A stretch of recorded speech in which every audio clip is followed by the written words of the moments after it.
मुफ्ती साहब के YouTube channels को सब्सक्राइब कीजिए। आस्क मुफ्ती तारिक मसूद। इस वायरस की वजह से हमल रोकना कैसा है? हमारे यहाँ ये वायरस बहुत तेज़ी से फैल रहा है, क्या इस वक्त हमारे लिए हमल रोकना जायज़ है? नीज़ अगर मेरी या मेरी बीवी में इसकी अलामात ज़ाहिर हो जाएं तो क्या हुक्म होगा? सलमान साहब मुंबई से। देखें, डॉक्टर अगर कह दें कि हमल में वायरस नुकसान पहुँचा सकता है या हामिला औरत को नुकसान का ख़तरा ज़्यादा है, तो फिर इस मजबूरी से हमल रोकना जायज़ है। तो ये डॉक्टर बताएंगे आपको। मैं तो ये बताऊंगा कि मजबूरी में हमल रोकना जायज़ है। अब आप मजबूर हैं या नहीं, ये डॉक्टर बताएगा। जहाँ तक मैंने सुना है, प्रेगनेंसी में औरत में दिफा की वो कमज़ोर हो जाती है, लेकिन ये ऑथेंटिक ख़बर नहीं है, याद रखें, कोई मुस्तनद बात नहीं है।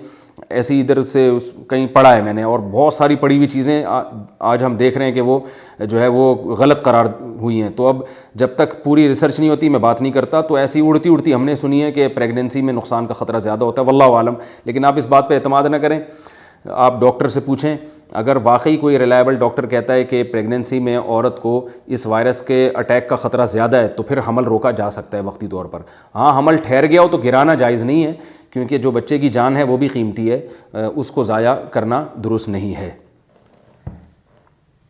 अलबत्ता हमल अगर इब्तदाई महीने, पहला दूसरा हफ्ता है और बच्चे का जिस्म पूरा बना नहीं है, उसमें जान नहीं पड़ी है, हार्ट बीट नहीं शुरू हुई है, और फिर ऐसी खातून को अगर वायरस हो गया और उसमें डॉक्टर ये कहते हैं कि अगर ये हमल बाकी रहा तो औरत की जान को ख़तरा है, तो फिर इस मजबूरी से हमल गिराना जायज़ है।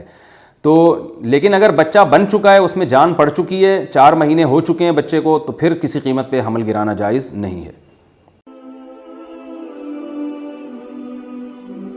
आस्क मुफ्ती तारिक मसूद।